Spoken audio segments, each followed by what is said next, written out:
Happy Wednesday, everyone. Welcome back to another live stream. And today we're talking about all of the AI slop, all of the bogus bunk information that AI is pushing out, specifically in regards to the real estate space. So we're going to be talking about how AI and AI slop and ChatGPT are lying to you about the homes that you're seeing. So we have an article queued up that's going to be talking about how AI is in its, or real estate is in its AI slop era. We'll be talking about what that means and literally what the word means, and then also what that means for you as someone who is a consumer of real estate, potentially buying or selling at some point. And we also have another article that we didn't have enough time to get to last week, but it's going to be talking about how the inability of young people to afford real estate could end up being a pretty major problem.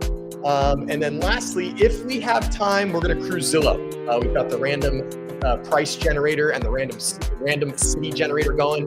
And so we're going to be cruising Zillow looking for some of the best houses and best properties, the most unique properties in certain price points in random areas of the nation. So always a ton of fun. And of course, if anybody in chat has an area specifically that they want to cruise on Zillow and get my take on the area comps, things like that, put it into the chat and let me know. And that's the best part about live streaming with you guys all the time, is being able to get to chat with you guys directly and converse with you directly. So if you are live and you're here to join us for the live stream, don't be a stranger. Leave a comment. Let me know where you're watching from. Let me know if you have any questions. And hey, this is your opportunity. Maybe you've got some questions about buying, selling, renting, general real estate, general market questions. And again, with the theme of tonight, staying away from AI, like maybe you're sick of going to ChatGPT and getting wrong answers. And here's your opportunity to ask a real live professional real estate agent in the flesh, well, virtually, I guess. So if you have any questions, put them in the chat. Yeah, we'll get started very shortly.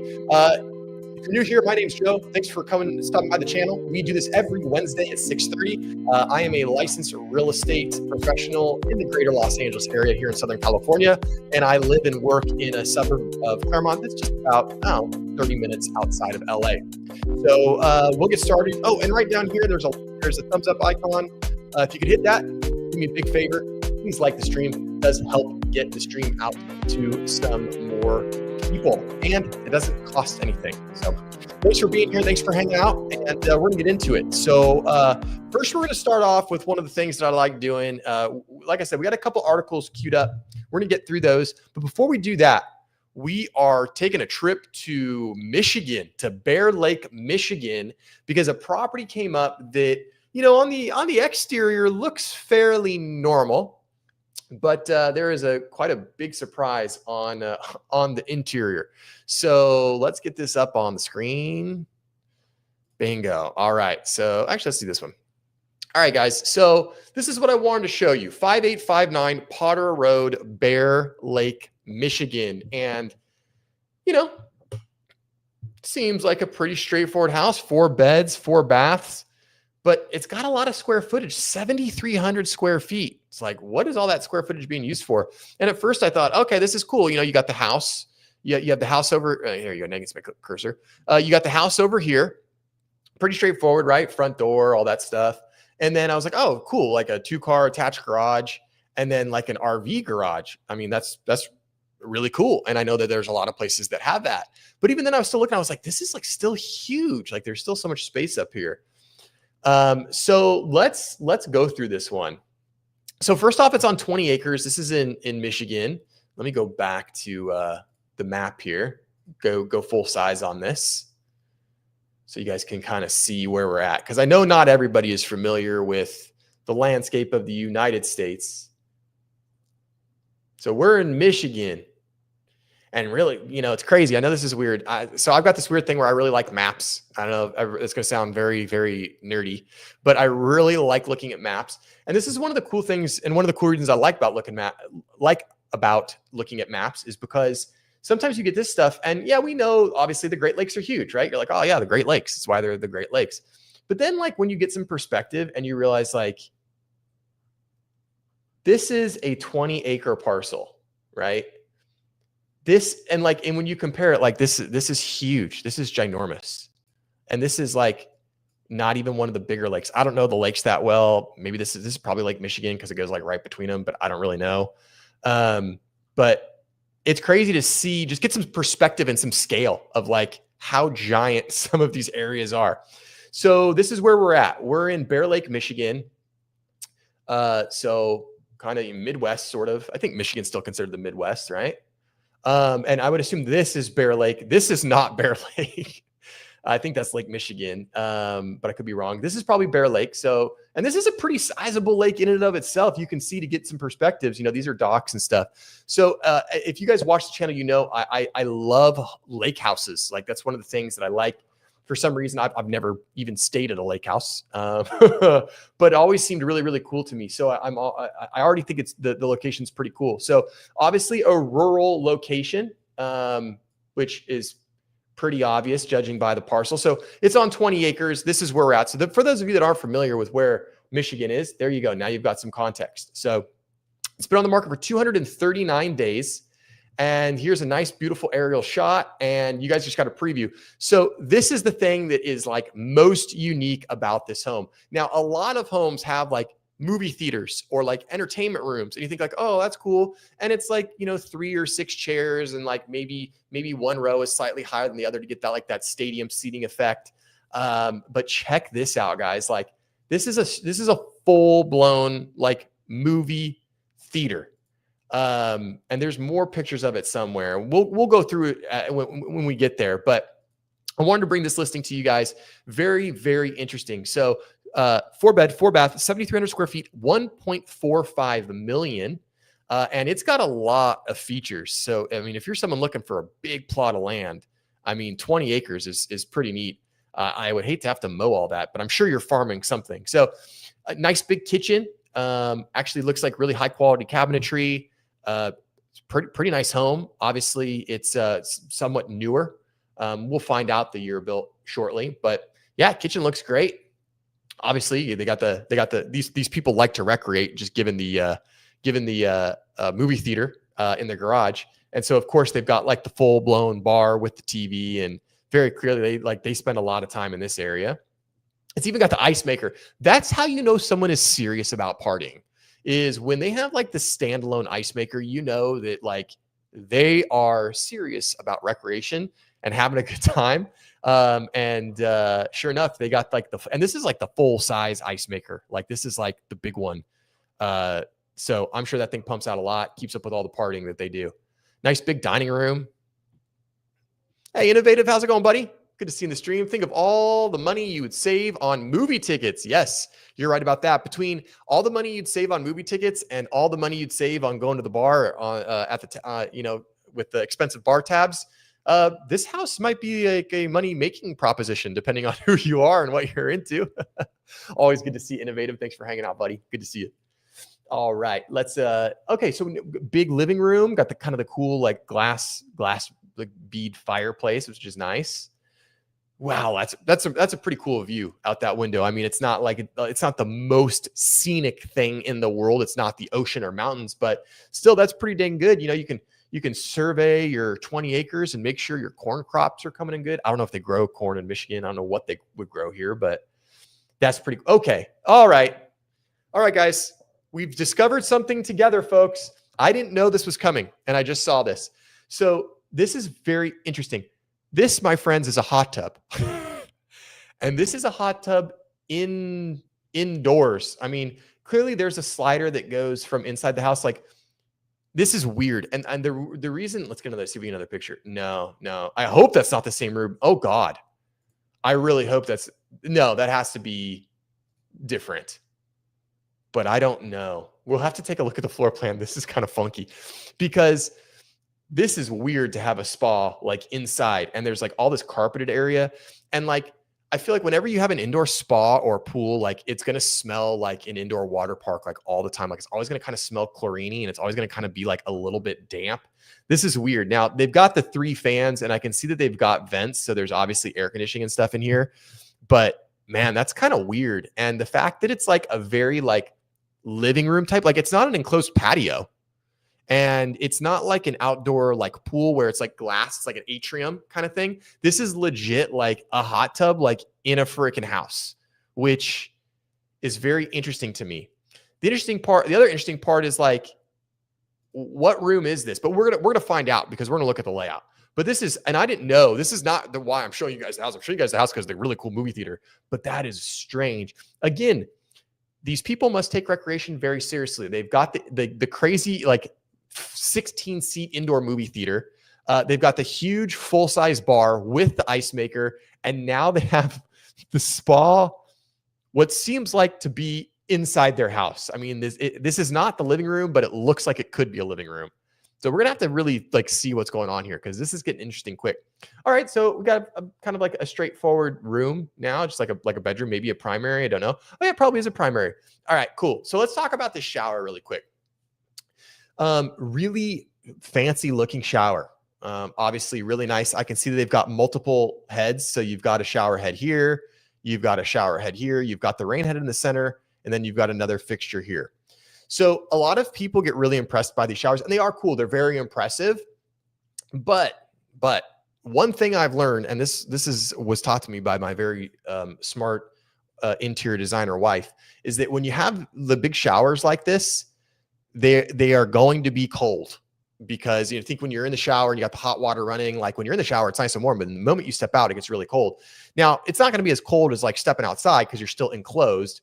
You can see that like it's closed all the way up at the top here and on the sides, but still this is a pretty big area. And like, I don't know how long your showers are, but as a middle-aged American male, I can get in and out of the shower in about 6 to 7 minutes, sometimes quicker if I really put my mind to it. And so this whole area is not even going to heat up that whole time. This could lead to very cold showers. So just something to be aware of when you're looking at really, really big showers or showers that don't have enclosed glass all the way, like showers that are kind of like open. Or I don't know if you've seen the showers that like are open and like you like kind of turn a corner and that's how water doesn't get out, but there's like no real door. Those can be really, really cold when you shower. So just something to be aware of, but it is cool and impressive.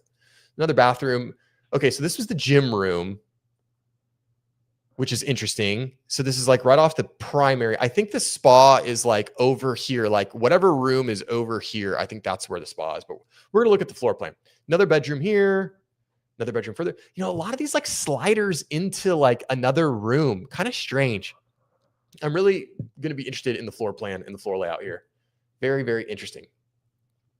All right, so we've got the office, which is nice. Got a big window. It looks like this faces the front of the house, which is nice. Is the office. Hey, that's a great place to get some work done. Got the TV set up. Got corner windows. The whole desk thing going. So that's pretty nice. Of course, big indoor laundry room. That's great. Oh, okay. So multi-generational living. So this is one of these like step into tub, spa, shower things, usually designed for older people. And they've got the stand-up shower. So obviously there's some multi-generational living here. I don't know if there's a dedicated ADU or guest suite, but there's something.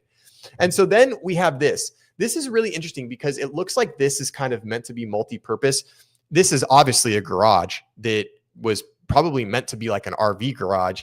The weird thing is now with this space, like, what do you do with this? Like if you had cars and not RVs, then you could stack up a bunch of cars in here. So if you had a car collection, this could work out well for that, but just kind of a little bit strange. Don't really know what's going on with the floor. It almost looks like it's meant to be like the lobby of a movie theater, but who's going to use that? Like, I just don't get the utility behind this area. And it seems like a lot of space that's kind of just like wasted, but we'll see.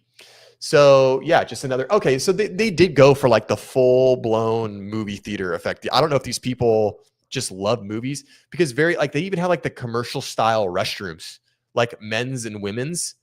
And like, this is even the same type of carpet that like would be in a movie theater. Like you all know, like go back to the movie theater in your town and like the Regal cinemas in my hometown that I went to as a middle schooler, like didn't have this type of carpet, but it was that really, really busy, like colorful carpet that hides all the stains. So they really like committed to like the movie theater thing, like very, very interesting. Yep. So there's like the concessions. Okay. Makes sense. Is this, oh, this is also not why I was showing you this, but it's like a dual stall. This is crazy. Like And the home is a newer home. So it wasn't, I mean, I would be surprised, and especially given its location where it's at, I'm sure that it's not a conversion. Like, I'm sure this property wasn't converted from commercial space. I'm sure it was built originally as residential, and whoever had it built, whoever the customer was like, I want like commercial grade bathrooms for the movie theaters because it's a movie theater. So they've got like the stand-up urinal like built into the wall, and they even have like the commercial toilets like with the cutout in the sink. Like, this is, somebody was like serious about this. Really, really serious. Like, I'm starting to wonder, like, is there no movie theater in town? And like, is this the movie theater for like the area? Like, instead of driving like an hour to go into town. I don't know. I need to know more though. Yep, this is, I would assume, the ladies' restroom. No urinal here. And again, back to the movie theater, which is, let's see, there's 1, 2, 3, 4, 5, 6, 7, 8. Yeah, 8 times 3. So 24 seats in this theater. And then also, of course, it's got to have the giant shop. I mean, you're on 20 acres, right? So you got to have all the equipment, all the stuff. Very interesting that the ceiling height is much higher than this. So I do wonder what's up there.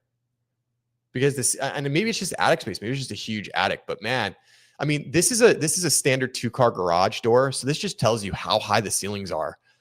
This is really cool. I mean, you have to be a garage person or like a farm person to like this. I'm a garage person, so I freaking love this. This is so cool. Okay, then you go upstairs and there's like a little office up here, storage. Okay, this is cool. You've got like a looks like probably a laundry room down here dedicated for the shop with the bathroom in the shop. That is awesome. I have a shop in my house. I have a detached shop. It's in the back corner of my property. And the one thing it's missing is a toilet. And I can't tell you how many times I go out there, get started on a project. I'm like, dang it, I got to go inside and use the facility. So that's pretty cool. Showing off the toys. They got RV hookups, which is nice pad but when you got 20 acres, who cares? You have enough room for that. The fire pit, which is really nice. Pull through garage, which is kind of cool. So for all those lawn care, lawn equipment, your tractors, your mowers, your things like that. Looks like we also have a basement or storm cellar down there, which is cool. I don't know if they have any pictures of it, but we'll find out. Man, that's a big yard. That's so crazy to me that there's like people out there that have like just 20 acres or more. Like, growing up in Southern California, suburban environment, if you had a 1/4 acre, that was like a big yard. And if you had a 1/3 acre, that's like you have a ginormous yard. And if you have a 1/2 acre or more, it's like you have your own park. Like we have my wife and I have a 1/2 acre here in Claremont. And that is extremely rare to find a 1/2 acre. It's one of the reasons we bought the home. And I have a 1/2 acre and it's big to me. Like I look at it every day and I'm like, dang, this is a big freaking yard. And then to imagine like people with 20 acres, that's 40 times the size of my 1/2 acre lot. It's hard to believe. I mean, there's whole subdivisions, there's whole communities in my town that are not on 20 acres, let alone one home on 20 acres. So still pretty impressive to see, pretty expansive. That's pretty dang neat.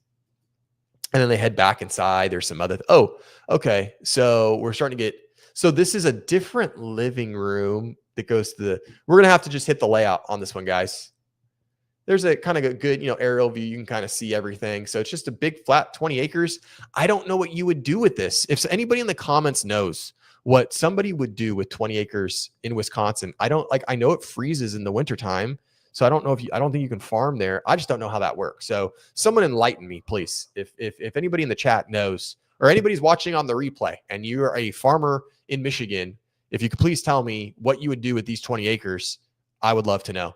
You can see that this is, probably Bear Lake in the distance. I mean, this in and of itself is that's a good sized lake right there. I mean, you could totally recreate. I'm sure, there's boating on there. We saw the docks and you're really close. So, and you got room to store the boat at this place. So really cool house, kind of unique, just really quite interesting. There was one other feature in here that I thought I saw, but maybe it was a different listing. It might've been a different listing. But I thought no, it is this one. It is this one. Hold on. I got to find this one photo because there was one thing in here that I saw that you guys need to see because I can't figure it out. Let me try to find it really quick. This is one of the weirdest normal homes I've ever seen. And when I say normal, I mean just like kind of like regular looking. but it's not like it's a castle home or a cave home. All right. They might not have a better photo of this. They had a better one online, but I think they took it off. All right, guys, check this out really quick.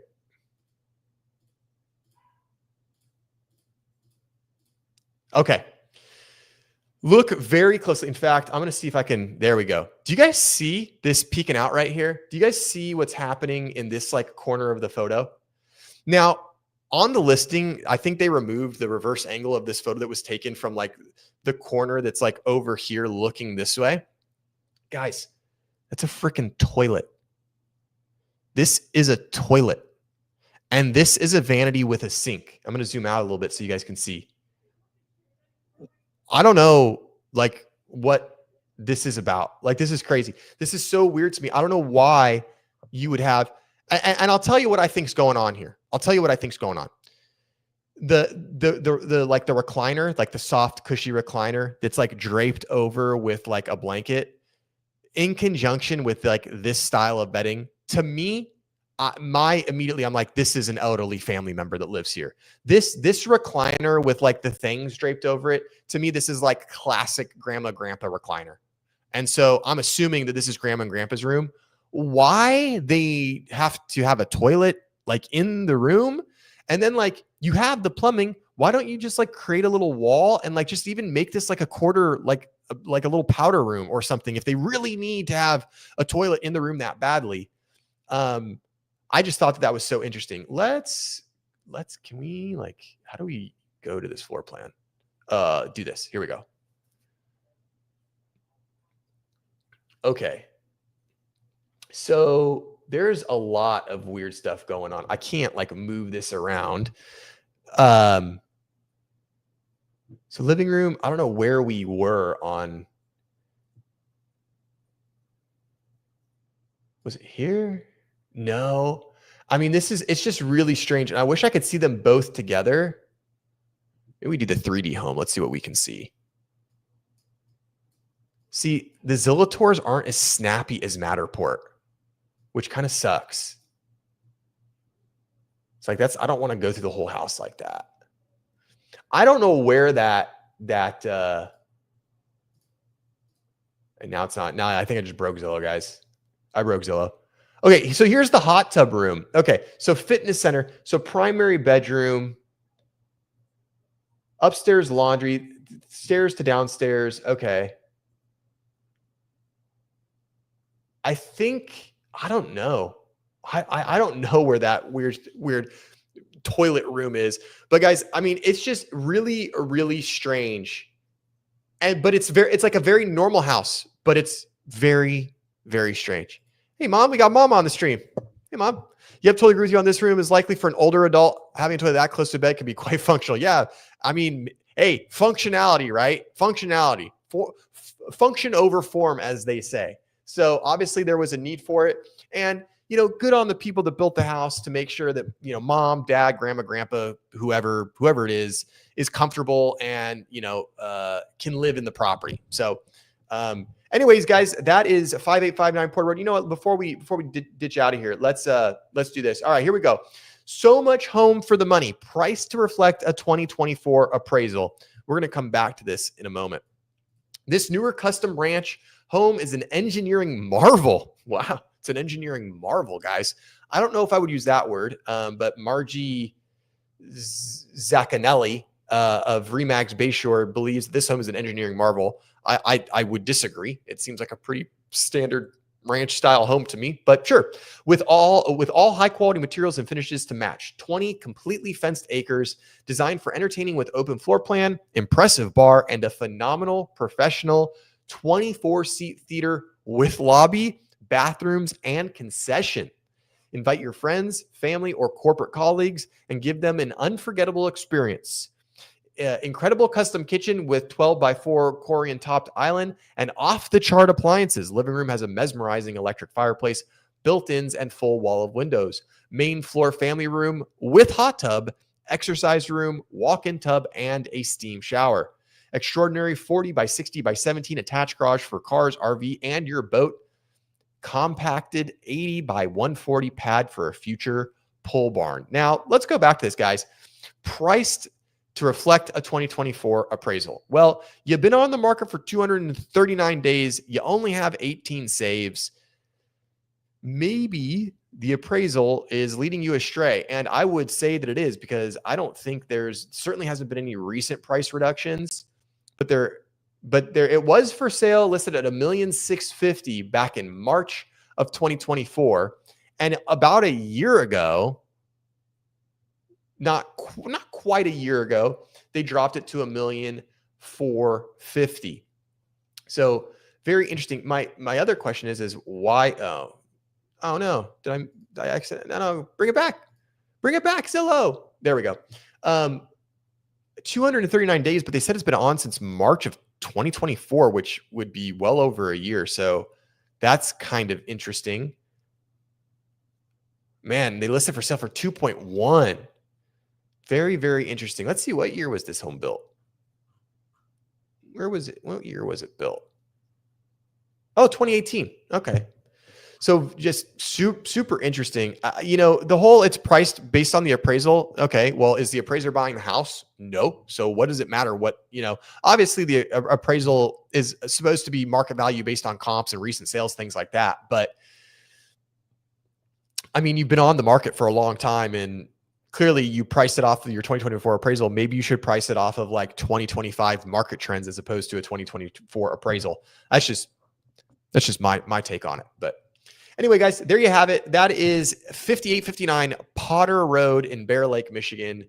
Hope you enjoyed that. Okay, guys. So let's talk about AI slop and how real estate is entering its AI slop era.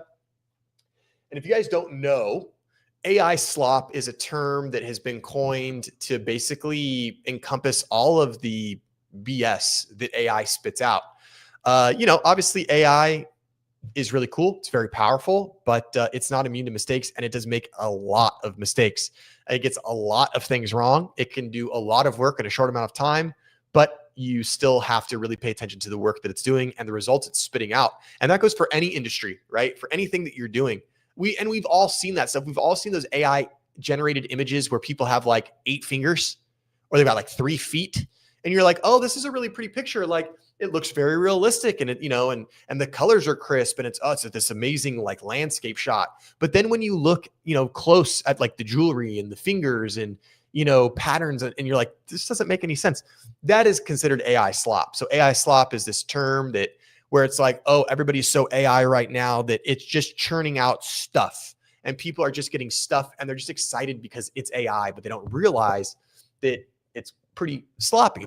And so this article is talking about how real estate is being affected by this AI slop, and what you need to look out for, whether you're a buyer or seller, when it comes to AI in real estate. Fake video walkthroughs, a magically expanding loft, and stare hallucinations are just some of the new AI generated features house hunters are coming across. And you probably have seen this. You've probably seen some listings where you're like, wait a minute, like what is this? How does this work? AI slop. As you're hunting through real estate listings for a new home in Franklin, Tennessee, you come across a vertical video showing off expansive rooms featuring a 4-poster bed, a fully stocked wine cellar, and a soaking tub. In the corner of the video, a smiling real estate agent narrates the walkthrough of your dream home in a soothing tone. It looks perfect, maybe a little too perfect.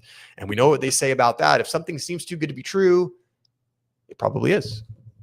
The catch, everything in the video is AI generated. The real property is completely empty, and the luxury furniture is a product of virtual staging. The realtor's voiceover and expressions were born from text prompts. Even the camera's slow pan over each room is orchestrated by AI because there was no actual video camera involved. Any real estate agent can create exactly that at home in minutes, says Alok Gupta, a former product manager at Facebook and software engineer at Snapchat, who confounded AutoReel, an app that allows realtors to turn images from their property listings into videos. I have looked at AutoReel. I haven't used it because when I looked at it and I fed it some photos and it was like, we're going to make a video. To me, it looked like AI slop. It looked like garbage. It looked like anybody with about 6 brain cells would be like, that looks synthetic And it is, right? It's synthesized. Like, it makes perfect sense. But people fall for it, and you have to, be aware. And we're going to talk about the difference between proper AI usage and improper AI usage. It'll touch on that. Okay, he said that between 500 and 1,000 new listing videos are being created with AutoReal every day, with realtors across the US and even in New Zealand and India using the technology to market thousands of properties. This is one of many AI tools, including more familiar ones like OpenAI's ChatGPT and Google's Gemini, that are quickly reshaping the real estate industry into something that isn't necessarily, real, which is interesting. All right, sustainable, what do you got? UPS has been trying to make their drivers use their new route planning AI software, Orion. Or is it Orion? I don't know. I think maybe it's Orion. It usually adds about an hour of wrong turns and driving to addresses we don't have deliveries to. That is a great example. And that's why everybody's like, oh, use AI. And you can use it for some things. But when you have to constantly double check it, sometimes it's like, no, I could have just done this quicker. Myself, and it would be more accurate. And there are some things. There are some great things that AI does that I use for it every day. In fact, I use it to help make my stream. I use it to help come up with my YouTube ideas. And for that type of stuff, for brainstorming, for writing, I find that it's really, really good. Hey, ChatGPT, take this email that I wrote and just make it sound a little bit smoother. Make sure it's perfectly correct when it comes to grammar, spelling. Boom, it comes out and it's like, oh, this is so much better than I could have written. But what happens is people are like just asking AI, hey, here's one sentence. AI, make a video that does this.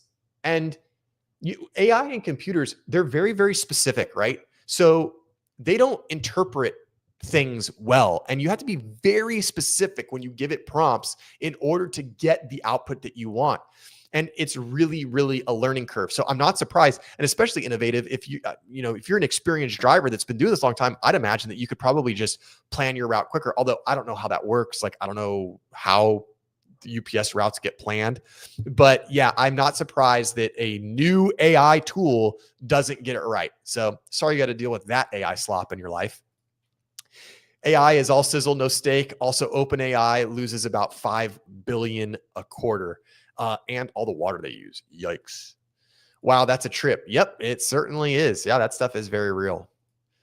I feel like Tesla Maps aren't that great. I generally default to Google Maps. Yep, and I wouldn't be surprised if Tesla is using some AI technology to try to integrate Grok into something and make it something that it's not. I'm really, really not surprised. I've been at a few conferences over the past few weeks, and just anecdotally speaking, we'll ask out of 100 people in the audience how many are using AI. And I'd say 80 to 90% of people raise their hands, says Dan Wiseman, the Director of Innovation Strategy at the National Association of Realtors, the largest real estate trade association in the US. We are seeing this huge uptick in people using it. Now, that shouldn't be a huge alert. Like I said, a lot of people are using AI every day, but a lot of people are using AI on a very fundamentally basic level. Like I just said, help me write this email, help me write this property description, take this photo and make the colors more vivid, or auto edit this photo for me, or come up with a tagline for this property, or help me interpret this document, right? I get that. I use that one a lot. In my line of work, we have a lot of contracts, which I'm well versed in, and I know those. Every once in a while, we'll get a document, like for instance, a solar contract. Now, every solar company has different contracts. They're all different. They're not standardized forms that, we typically use in a real estate transaction.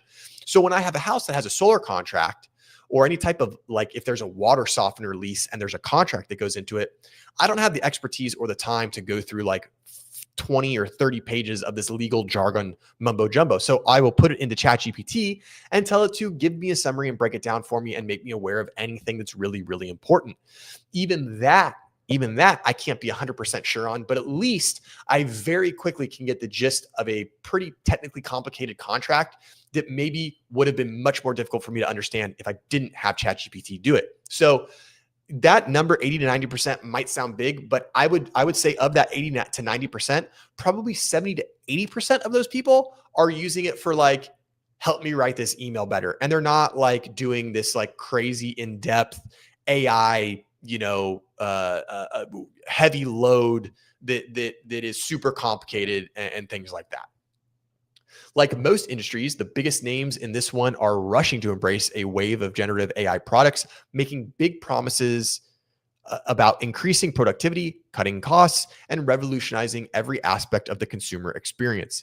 But when it comes to renting or buying a home, which are typically the costliest parts of adult life, the use of AI generated photos, videos, and listing descriptions can make the process feel even riskier.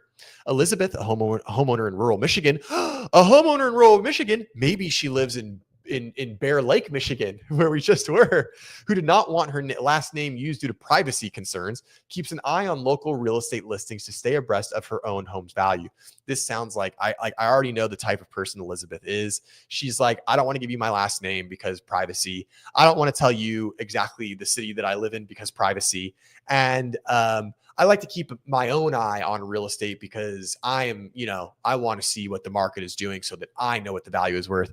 Why would I ever contact a professional if I needed that service? So I can already kind of get a feel for this. Let's see what Elizabeth has to say.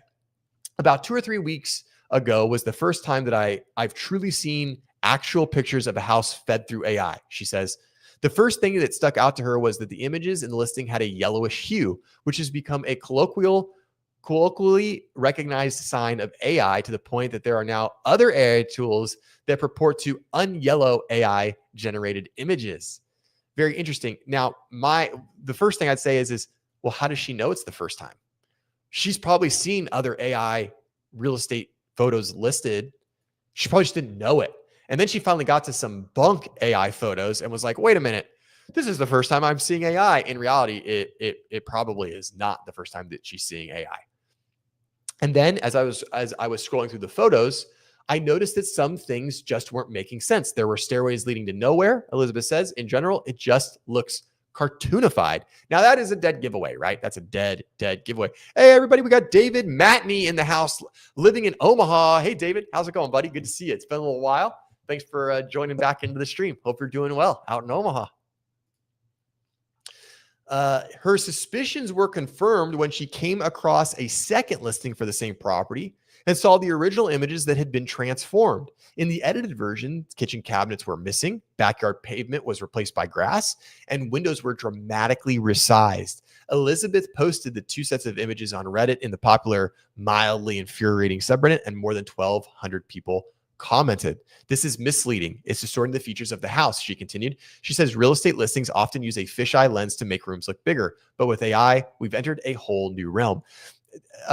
Real estate agents don't use fisheye lenses to make rooms look bigger. I know what she's referring to. She's referring to wide angle. That is not to make rooms look bigger. It's so that people have a better understanding of the size of the room and the space and the layout. A fisheye lens, you've seen fisheye lenses. A fisheye lens make things look round. Like it looks very rounded because it's so wide that like the edges of the screen get round. And it really does distort the photo. And then it is very difficult to get a sense of space. But I think Ms. Elizabeth, whoever this person may be, I think probably she's just very really frustrated when it comes to real estate for whatever reason. She's probably one of these people that's like, all real estate agents lie. All real estate agents are deceiving the public. They all don't. This seems like the type because and clearly in to play devil's advocate, if she did come across a listing where the photos are obviously AI generated and they misrepresent the property, she absolutely has a point, right? I'm not trying to defend this realtor that used these terrible photos that misrepresent the property, but also at the same time, just making this blanket statement, oh, real estate listings often use fisheye lenses to make rooms look bigger. But that's just not the case. But with AI, we've entered a whole new realm. Yeah, possibly. We'll see. Elizabeth isn't alone. Examples of consumer outrage over potentially AI-driven misleading listings have cropped up all over social media in recent months. From a New York City apartment listing on StreetEasy, where a tiny loft become a master bedroom, to an edited house facade, complete with a new roof in Detroit. Let's take a look at this really quick. Now, let's just see. I'm going to share this tab. This is uncharted, guys. I'm going to Reddit here, so I don't know what's going to come up, but let's just see what this person said. All right, I'm going to try to make this a little, no, I can't. It doesn't like making photos bigger. So I hope you guys can see this on your end. $22.49 a month. This is a lease, one studio, one bath. So this is it. What you're looking at is it. But this is a different one. Oh no, 1R. I don't know what the heck this is. Like, oh, okay, I see. So, okay, all right. I see what they're saying. I see what's going on here. Okay, I see the frustration. So this is what the space is actually like. The space is this loft, this little like loft bunk area up here. I mean, clearly you can see that it's very close to the ceiling. There's probably only about maybe 3 to 4 feet of clearance between this and this would be my guess, as with most lofts in most houses. And this is a picture of the loft. So you can see like there's a little like AC heat unit up there, which is nice. But you can tell like, you know, this AC heat unit is probably about a foot and a half tall. And you could probably only fit about 2.5 of these. So yeah, probably you're maybe looking at 4 feet here. And then in this middle photo, they're showing a full-on dresser in this space. They're showing what looks like a queen-size bed. Now, this is the definition of AI slop. This agent should certainly not have put this listing on there because it is a gross misrepresentation of the listing because you can't fit that furniture in there. I mean, this chair would have to be the size of like a doll's chair, not a human's chair. And this agent just virtually staged it. It could have been done with AI. I don't know. It might not have been done with AI. It probably was done with AI though. And this is a great example of how to not use AI as a tool because it's never going to get this weird cramped little space right. They should have never have done that. And if they did, they should have prompted this better. So if I was an agent and I was trying to virtually stage this little loft, I would have said, you're staging a loft. There's only 4 foot of vertical clearance. If you're going to, put in a bed, but it needs to be like a Japanese style bed where the bed is directly on the ground, and don't put any, dressers in there, or anything like that. So this is on the agent.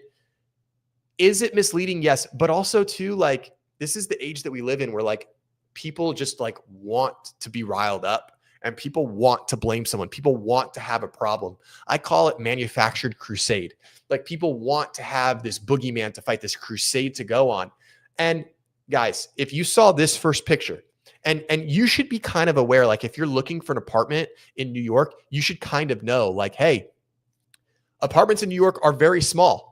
Look at the size of the refrigerator. Look at the size of the stove. Look at the size of what I'm assuming is a dishwasher. This is all very, very small stuff. This is a studio apartment, right? This is a studio.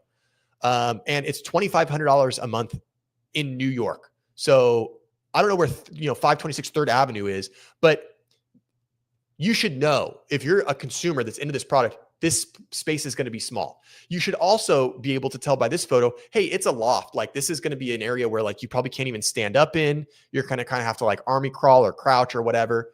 So then you see this photo, you should be able to put enough brain cells together to know that this is BS. Again, not defending the agent that decided to put this photo up. This is misrepresentation, but also too, the consumer should be able to go, something's not right here. And they should know, no, I can't fit that bed in there. Like, this is kind of ridiculous. I know that I'm not gonna be able to fit this full-size dresser in here. Like, that's ridiculous. So is the agent at fault? Yes. But also, are these very angry Reddit people also upset? Yes, it absolutely is. And Reddit is known for being a place where people love to complain. And I'm sure a lot of these will be complaining about how they can't, it's just, oh my gosh, this is ridiculous.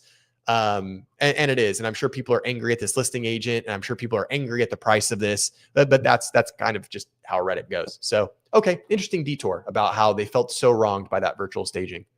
Oh, I stopped sharing my screen. Give me a moment, guys. There we go. All right.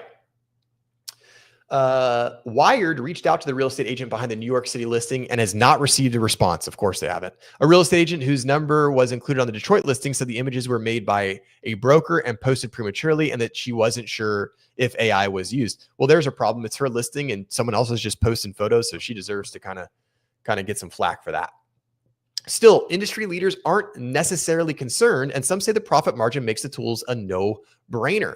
Why would I send my photos of an empty room to a virtual stager, have them spend 4 days and send it back to me at a charge of $500 when I can just do it in ChatGPT for free in 45 seconds? Now, $500 is a little bit of a stretch. I mean, I guess it could be if you're doing like 20 photos. But there certainly is going to be a difference between a virtual stager that's actually like hired, that's a graphic designer or artist that's going to do this versus ChatGPT in 45 seconds. There will be a quality discrepancy. And this is what Jason Haber said, a licensed realtor and co-founder of the American Real Estate Association. We've done virtual renderings for 20 years. So the fact that you can just do it now on AI, there was a whole cottage industry of virtual renderings, and these people are now looking for a job. Not only was that delivered terribly, but I mean, yeah, I get what he's saying. But there's a difference between AI staging and actually sending it to like a graphic designer to have it staged. AI is not there yet. It's not that good. It's not, it still isn't better. It's really good for the speed and the price. It is. It does take ChatGPT like 60 seconds to virtually stage a room. And if you prompt it correctly, you could get it pretty dang close. I'm going to show you what I did today for a listing that's coming up in my ChatGPT very shortly. In his position leading an association with over 22,000 members, Haber stresses that real estate professionals must disclose the use of AI, just like virtual staging has been disclosed in the past. Deceptive real estate practices can lead to fines and lawsuits, and the National Association of Realtors has advised realtors that the legal territory around using AI-generated images is still murky. This organization's code of ethics prohibits using misleading images. So that's one of those things where yeah, it does have to be disclosed. And typically most of the time, whenever agents have virtually staged images, there's a caption on the photo that says like, this image has been virtually staged or AI enhanced or whatever.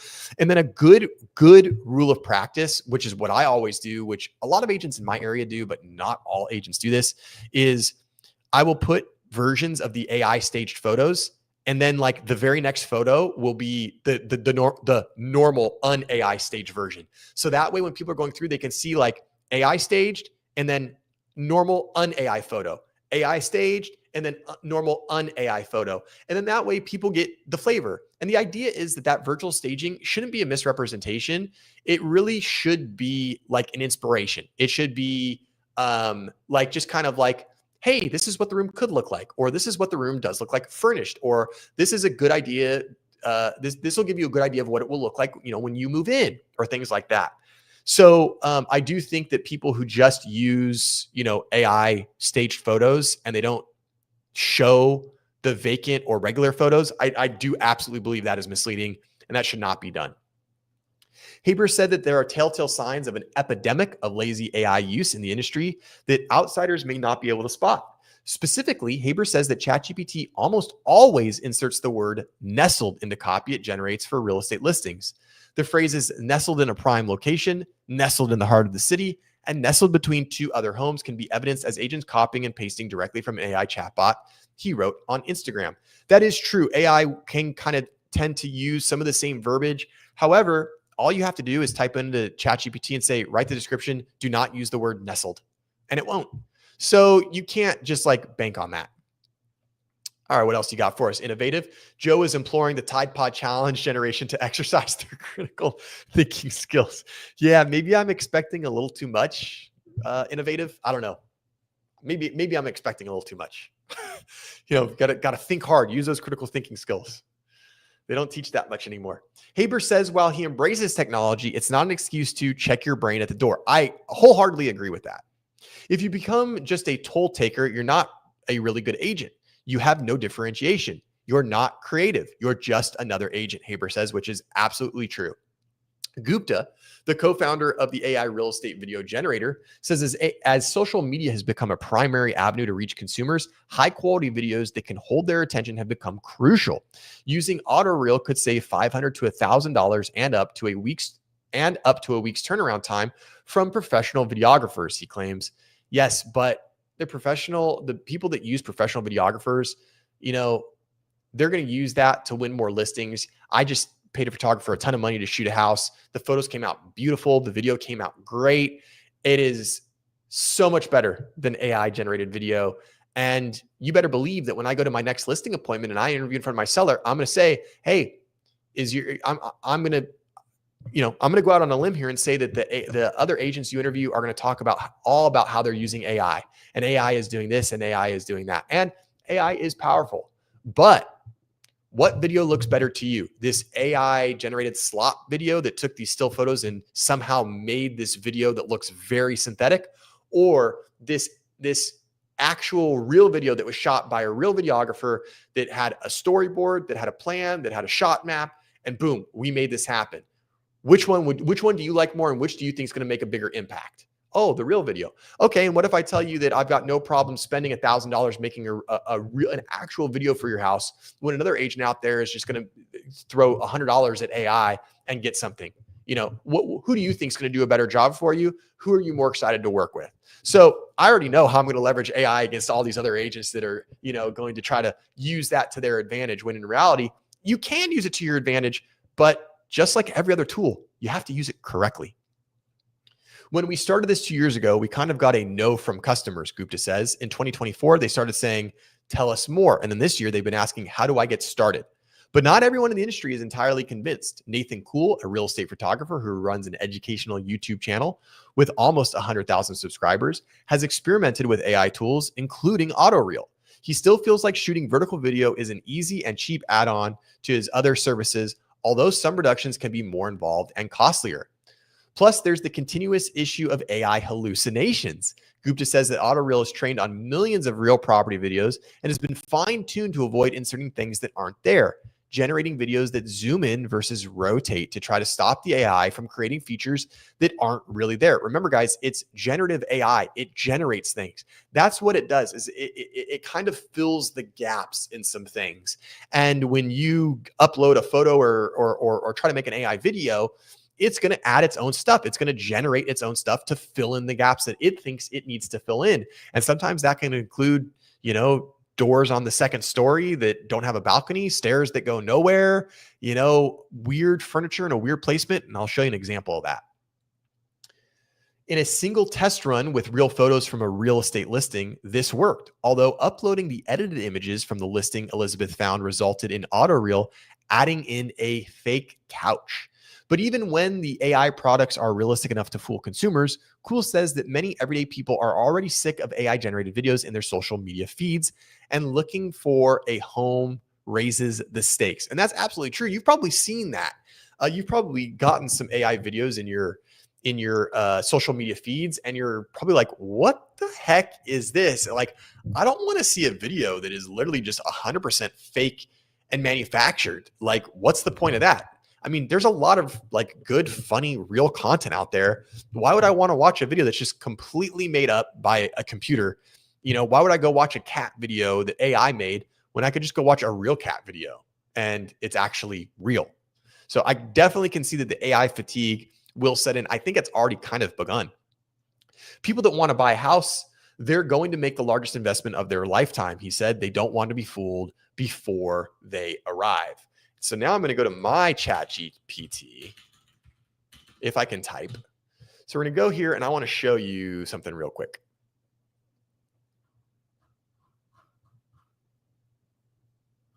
All right, guys. So I'm going to share this tab instead. All right, you guys get a peek behind the curtain of how Joe does his real estate stuff. I'm trying to make this a little bit bigger for you guys. So all right, so I already knew the answer to this, but I wanted to do this for demonstration purposes. So I went into my ChatGPT. I do pay for ChatGPT.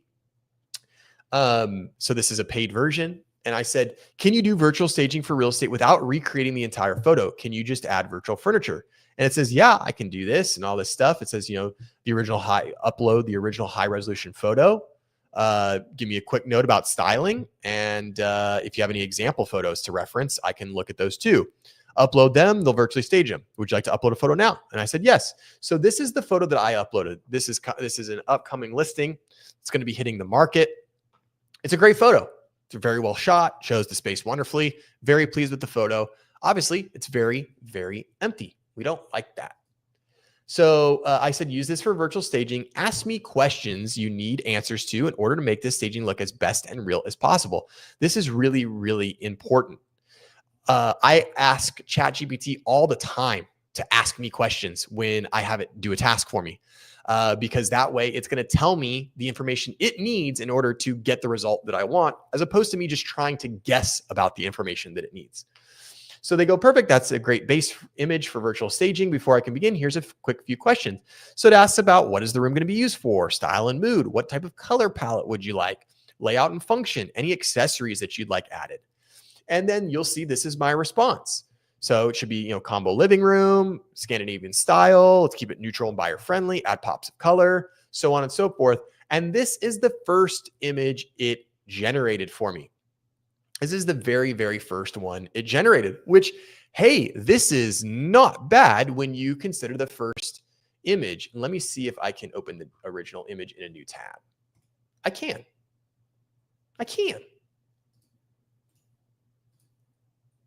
All right, perfect.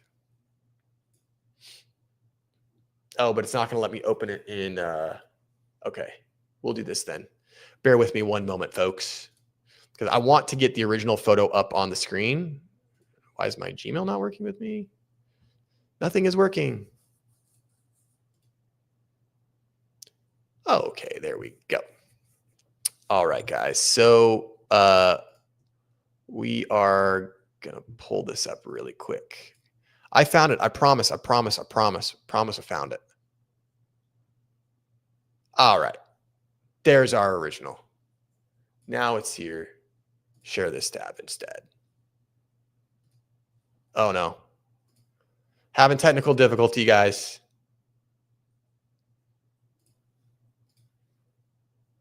We'll get there. I promise. Don't leave me. Bingo. We did it. All right, guys. So this is the original photo. And we're going to go back to this. This is the staged photo. So as you can see, pretty dang good. And what I'm going to do is this. We're going to do one more thing. Sorry about that. Do one more thing. I promise it's going to make it better. I'm normally much better at this. Boom. Okay, there we go.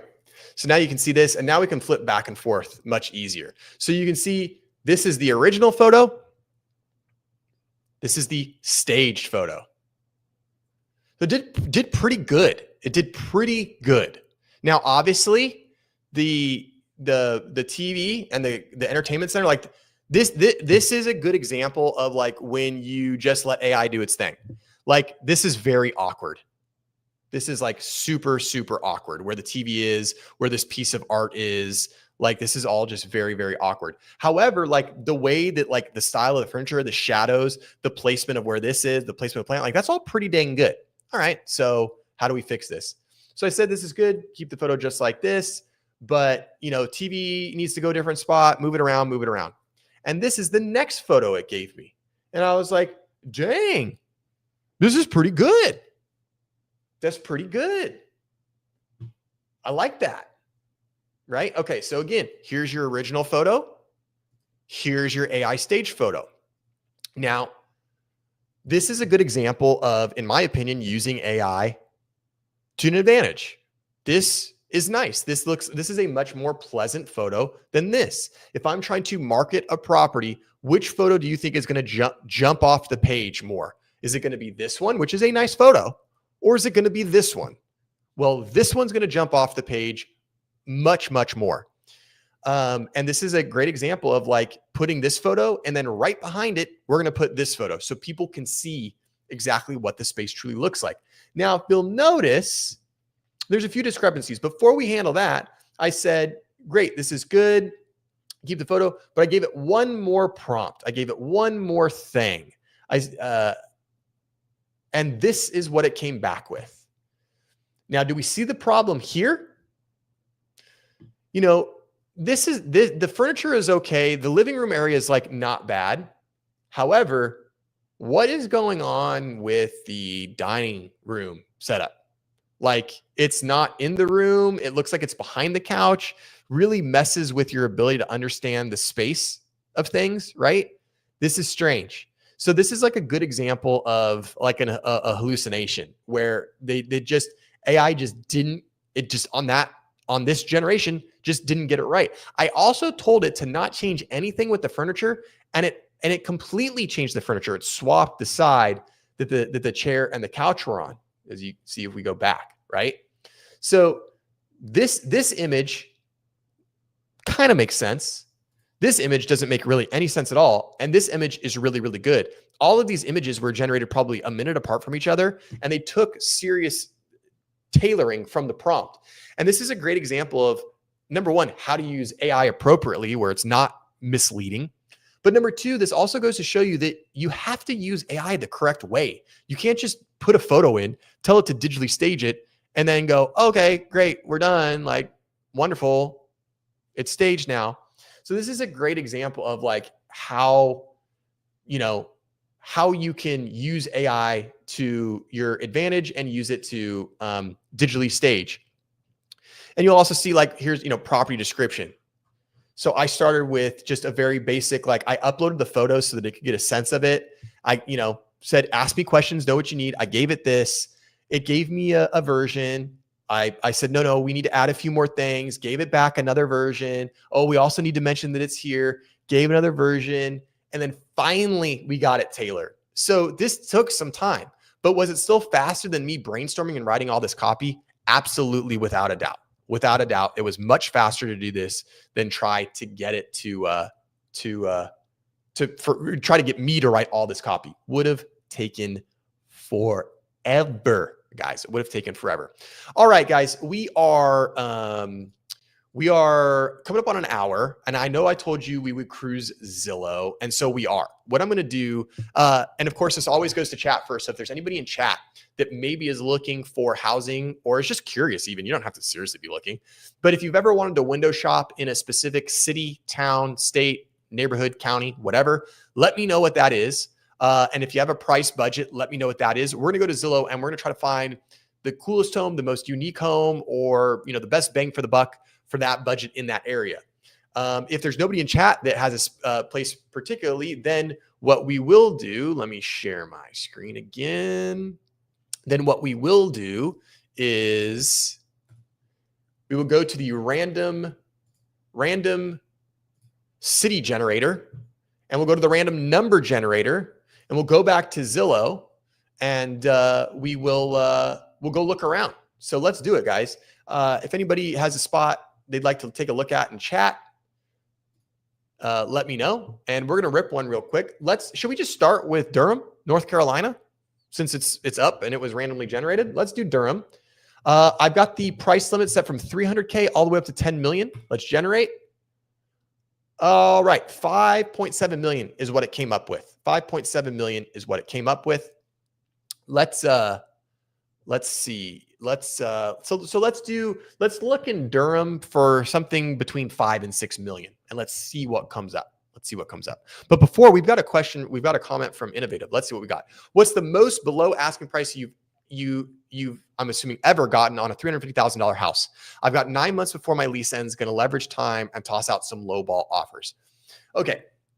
So if we're talking about lowballing, we could share a few things with you. So it's difficult to answer your question concisely, Innovative, and you know that I would if I had a concise, clear answer.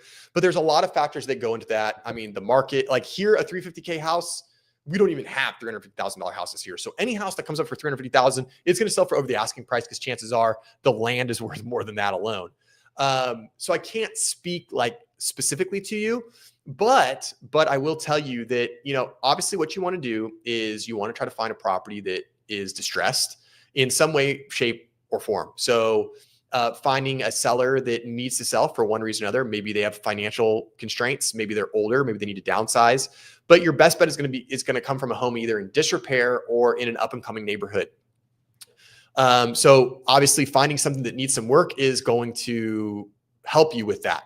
But if you really want to lowball effectively, what's better than just, trying to find a piece of junk house that has been on the market for a long time is make a really compelling offer. And I'm going to tell you how to do this. Okay. So there's 9 of you on the stream right now. I'm going to give away some of Joe's secret sauce. So if you're in the chat and you're listening and you're a home buyer or a home seller, you're going to get something that normally I give to clients, but I'm going to give it to you. So when you're writing an offer, you want to make it extremely compelling. How do you do that besides just giving people money? All right, so this is what you want to do, innovative. First and foremost, you want to get as approved as possible. So don't just get pre-qualified. Don't just get pre-approved. Demand that your lender fully approves you. Full, direct, underwritten approval. If your lender says, well, we don't really need to do that, or actually, you don't need to do that right now. You can do that when you get closer. That's a lender who doesn't want to work. Because in order to fully approve you, they do need to put in a little bit of work. They need to spend a little time and energy. So if you have a lender, ask them to be fully approved, direct underwritten approval. You want full approval. And if they go, oh, no, don't worry, you are fully approved, then you can do some judo on them and turn around and ask them, go, okay, so then we can submit my offer with no financing contingency. You're comfortable advising that? And then just see what they say. See what the agent says. If the agent says, yeah, no, you're fine to do that, then you are fully approved. They know what you're talking about. If the agent goes, oh, no, you should still keep the contingency in place, they are wrong. You're not fully approved, because if you're fully approved, that means that the bank has already said you get the money. You're getting the loan. Just go find a house below your max approved price. We'll give you the money. And that's one reason that lowballing with a fully approved offer is good, because then your agent should be able to effectively communicate and say, hey, I understand this offer might be a little bit lower than where your seller wants to be, but your seller can rest assured this buyer has already been fully approved. And if we can come to an agreement, this offer, their money, it's already good. The bank has already said it's okay. What you're trying to do is you're trying to get the seller to basically go, dang, it's not the money that I want, but everything else with the offer is so good, I can't pass it up. So get fully approved. That way you can submit an offer with no financing contingency.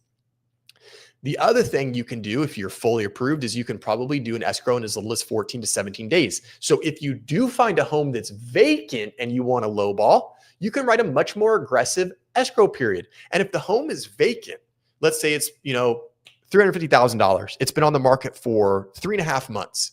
It's vacant and you're fully approved. And you write an offer at $305,000, right? And you say, hey, look, I know it's a little bit low, but I'm fully approved and I can get you paid in 14 days or 17 days. Now, all of a sudden that seller's like, dang, it's been 3.5 months. We haven't really had any offers. The showings have kind of slowed down. Man, 17 days from now, I could just have over 300 grand. Damn, that sounds good. And then all of a sudden they're thinking about this lowball offer, right? They're at least considering it, and that's what you want. Third, go ahead, offer them a nice full juicy deposit. Offer them a 3% deposit, right? 3% on 350K, not going to be a crazy amount anyway.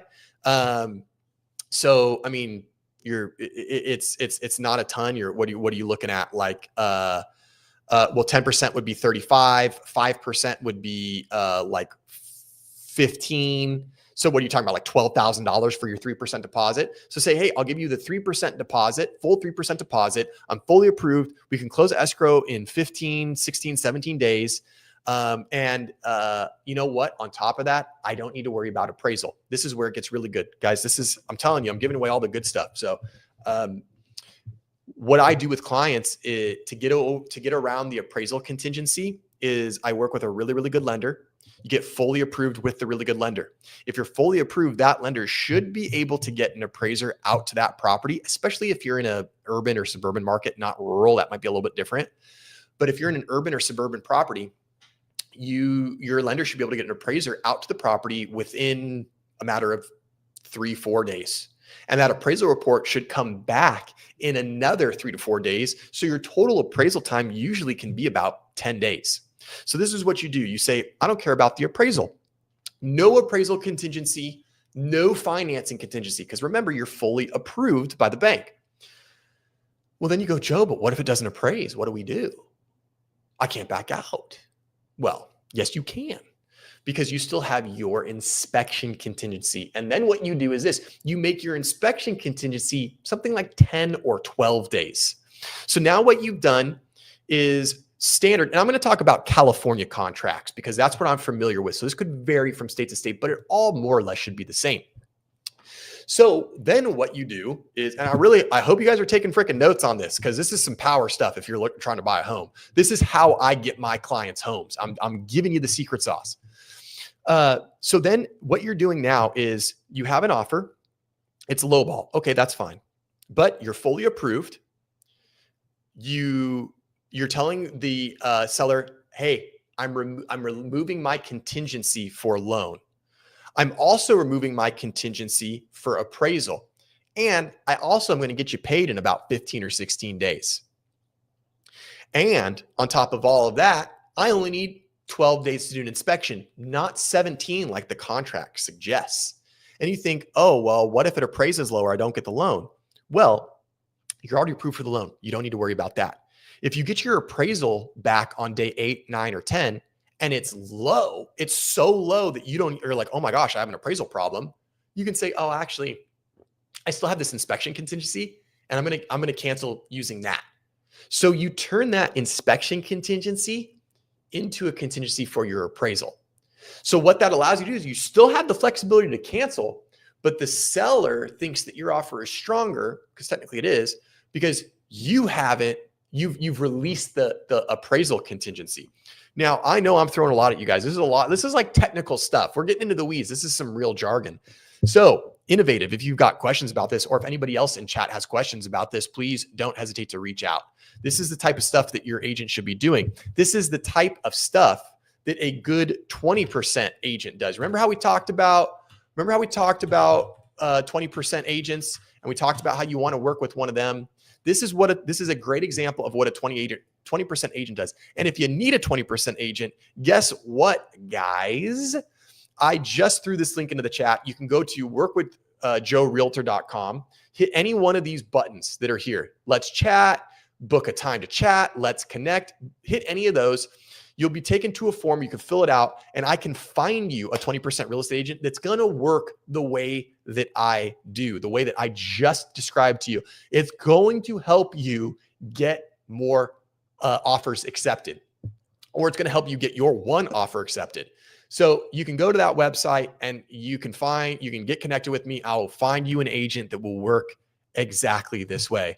Thanks, buddy. I appreciate that. Innovative. And you know what? If I was licensed in Texas, I'd come out there and help you. And you know what? I got what you said, 9 months, or what you're telling me I got 9 months to get my Texas real estate license.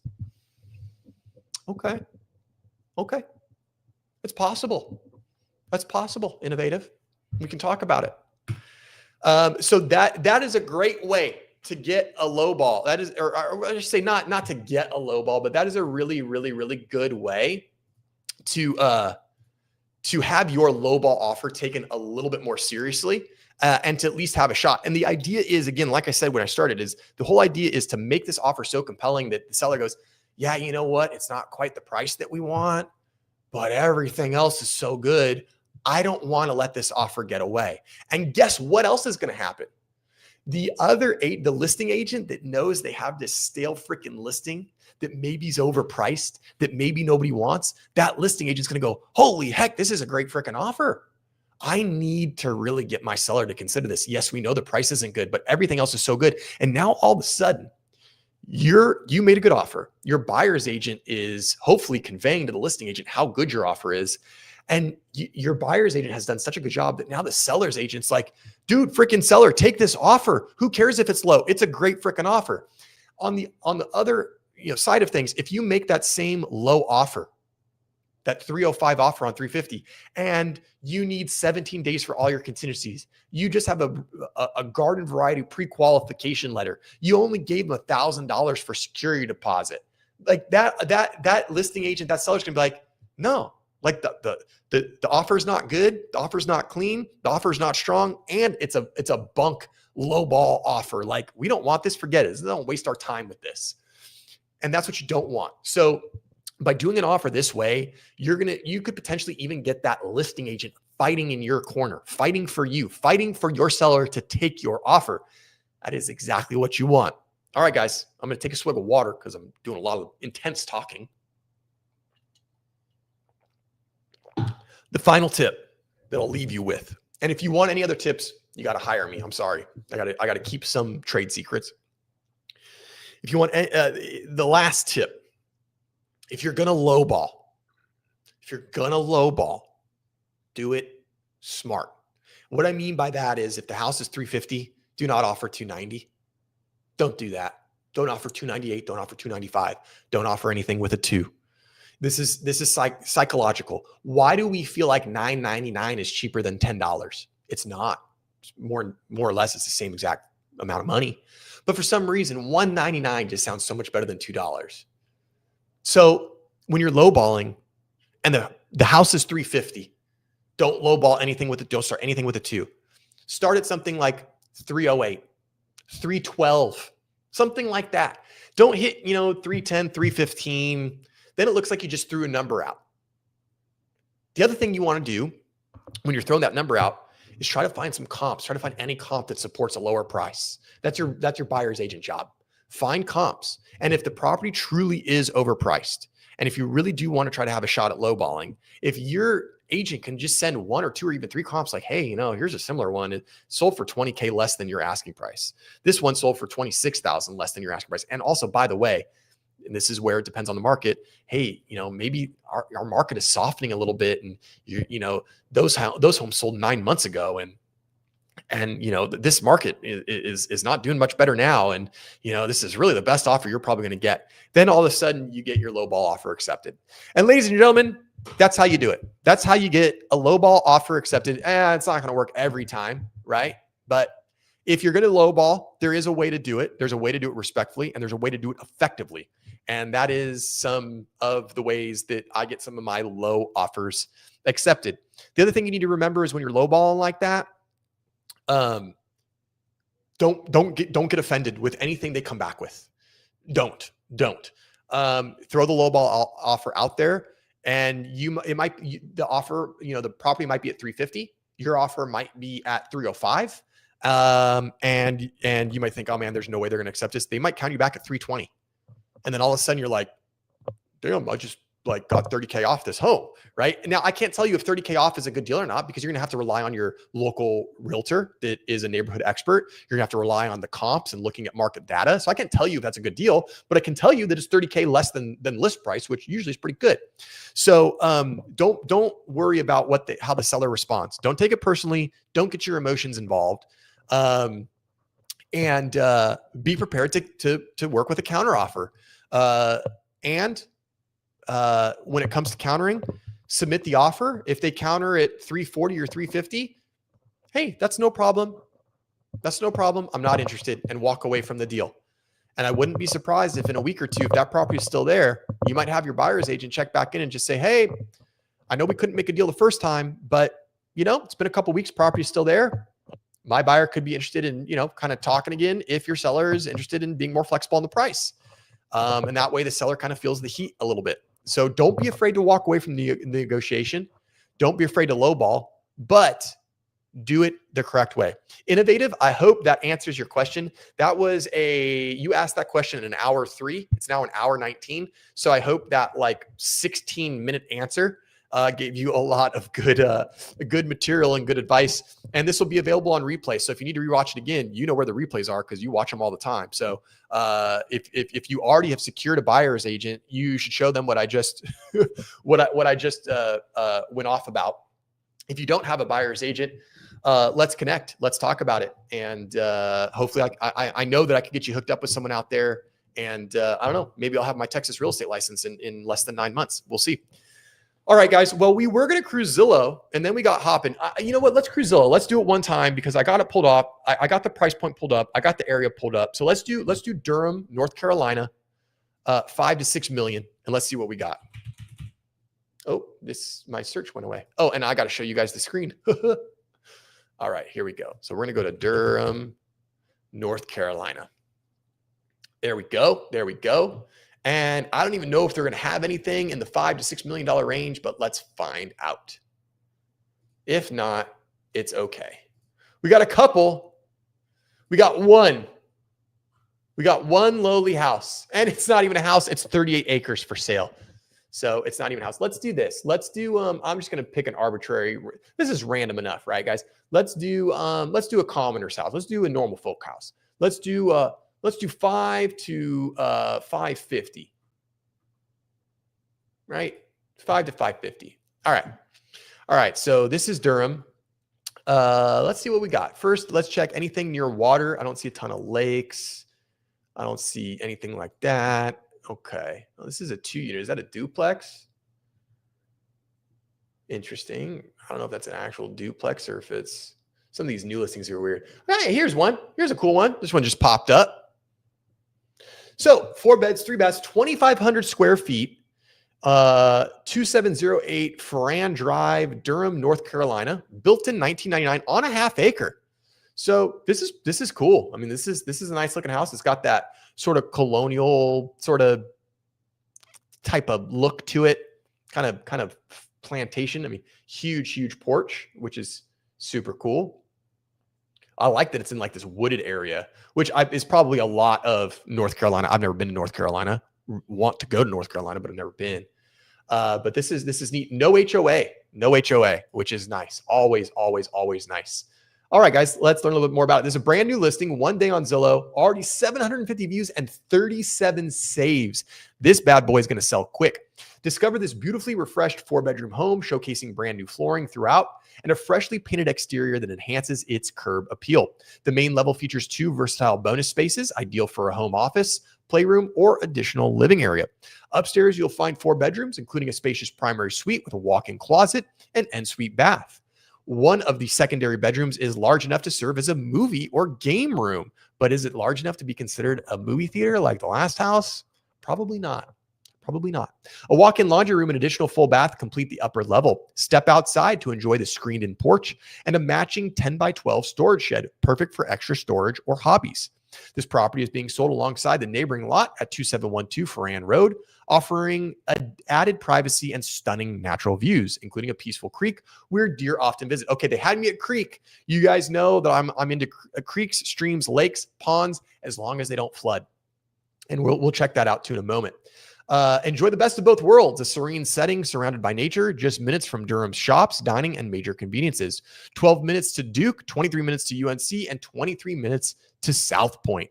Fresh, inviting, and move-in ready. This is a rare find in Durham. I got to say, based on the description and just like the basic stats and the first couple photos, man, I got to tell you, $545 for this is a pretty dang good deal. I mean, if this was in Claremont, if this was in my market, just to give you guys some perspective, if you're not familiar with the Claremont market, Southern California. First off, like I said, I started to stream half an acre, very rare to find here. If this was in Claremont, a half acre, 2,500 square feet, 4-bed, 3 baths, without a doubt, this is a minimum of 1.3 million. And this is probably closer to the 1.4 million range. I noticed that it doesn't appear that there's a garage. It looks like this could have been a 1-car garage, maybe, but maybe it was optioned out to be an additional room. I'm not exactly sure. But it would be strange to have a house at this price point, this size, with no garage or cover parking or shop space or anything like that. So kind of interesting. All right, guys, let's check out the photos. So here we have it. Very inviting, very nice curb appeal. I really like the look of this home. I like the traditional look. All right, one thing I don't like, and they don't capture it in the photos that well, you can't really tell, but like if you notice that there's like one of those black security screen doors on the front door. You can see it kind of here a little bit. Can I zoom in? No, I can't zoom. You see it right there. Like, that's kind of strange. Is that really like needed in this area? It looks like there's nobody else around. I'm surprised they'd have like one of those heavy duty like security screen doors, but I guess you can never be too safe. The world is kind of crazy these days. All right. So first and foremost, like right off the rip, it's gray. It's very gray. It's got the flipper gray floors. They look like they're pretty cheap laminate floors. The reason you can tell is that it looks like the pattern repeats like very often. So it's probably a cheaper kind of like laminate floor. It's whatever. The wall color, at least it's not just white, but it's nothing great. And, the fireplace surround is kind of like generic, but could be original. But it's clean. It's clean. It's no problems. Yep. Okay. So that's the living room. This is one of the downstairs rooms. All right. The kitchen needs a little bit of help, but hey, it's $545 grand. The countertops aren't whatever, the cabinets are, pretty basic shaker style. It's always a little interesting when they don't go all the way up to the ceiling. Here's an interesting little note. This one has like the little finish trim. You can see right here. There's like the little finish trim. This one right here is literally just like cabinet boxes that were just like blasted onto the door. This could look much better. Also, on top of that, what the heck? What is with this? This is like some industrial like shop light, like fluorescent. Like this is gross. There should be like maybe some hanging pendants over the island. There should be some recess lighting or something. Like this is really weird. This is really, really weird. All right. Michelle's got something to say here. Heavy duty door plus no one else around equals spooky. Yeah. Yeah. Maybe the owners had a weird event in a past house or something. Maybe it's because we're close to Halloween, but it gave me a weird vibe. I know it gives me a weird vibe too. Like it seems like a pretty nice area to have that door.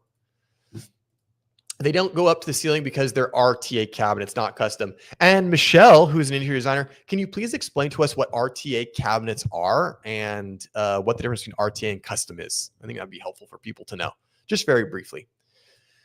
Angled sink is so wacky. Yeah, I agree with you. I agree with you on that. Angled sinks are very wacky. They usually, it usually makes like the sink an awkward size. It's just kind of weird. It's just kind of a weird spot to be.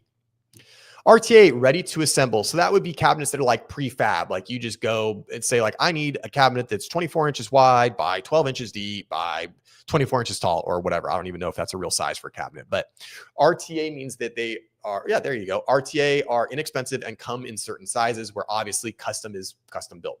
Thanks, Michelle. Appreciate that. So this is kind of lackluster, but again, the house is only 545. You get a lot of square footage and it's clean, right? It's clean. It's not phenomenal. I'd be interested to see like what the history behind this house is. Cause now I'm starting to wonder if this is a flip. I'm seeing a lot of like signs of a flip. Like this is a very cheap light fixture that's undersized for the space. All the coloring is very flip coloring. It's just kind of interesting. This is all like builder grade stuff, kind of lower grade, but it's got a lot of space. It's got a lot of rooms. It's got good size. It's got a half acre. This is all just kind of generic. Like this is all like original built stuff, builder grade. This is all builder grade, no upgrades, which is okay. Cause you could upgrade it over time. It's fine.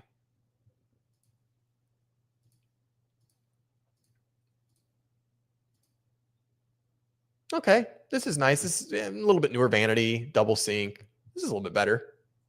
Still fairly generic. Yeah, indoor laundry. That's good. Oh, this is nice. Kind of like a screened in porch off the patio. Looks like a nice, like just wooded backyard. See, I always wonder, I know this is like an East Coast thing. Like, what if you have a dog and there's no fence? Do people not have dogs, or like, are the dogs like really well trained? I wonder about that. It's cool though. It's neat. I like it. But like no real backyard. No, like, I mean, there is a backyard. It's this whole area, but it's not like landscaped, There's the shed. So no garage, but this is cool. I mean, if you had little ones, like you could do some really cool stuff here. You could landscape it. All the mature trees are really cool. Obviously great privacy. You've got this one house kind of next to you right here, but whatever. So there you have it. That's what $545,000 gets you in Durham, North Carolina. 4 beds, 3 baths, 2,500 square feet of living space. All right, guys. Well, we did it. We're on almost an hour and a half. This was a healthy stream. Good long stream. Guys, thank you so much for sticking around. I really appreciate your time and for you guys to hang out with me is pretty cool. So I really do appreciate your time as always. Right down here is the thumbs up icon. Please hit that. Please like the stream. It really does help. If you haven't subscribed to the channel, please do consider subscribing so you can stay up to date on all the future streams. It doesn't cost a dime. This is not Twitch. On Twitch, subscribing costs money. On YouTube, it's completely free. So please consider subscribing if you like the content. Let's see, anything else we got? I think that's about it. We already did the Work with Joe Realtor. So if you're looking for a good agent, go to my website, Work with Joe Realtor. Link is in the chat. Thank you so much for giving me some of your very, very valuable time on this Wednesday evening. I hope you enjoyed the stream, and maybe we'll get around to that article about the inability of young people to buy homes next time. As always, if you guys have any topics you'd like specifically covered, please don't hesitate to reach out, leave a comment, let me know. You can send me a DM or an email. I always appreciate you guys hanging out. Thanks so much for your time. As we move forward in the rest of the week, you guys know the motto. Please try to do something nice for someone. Let someone into traffic, use the blinker, hold the door open. It is just an ever increasingly chaotic world out there. And so, try to be a beam of light, as one of my favorite bands says. So, all right, guys, I'm out of here. Enjoy the rest of your Wednesday. I'll see you next time. Bye, guys.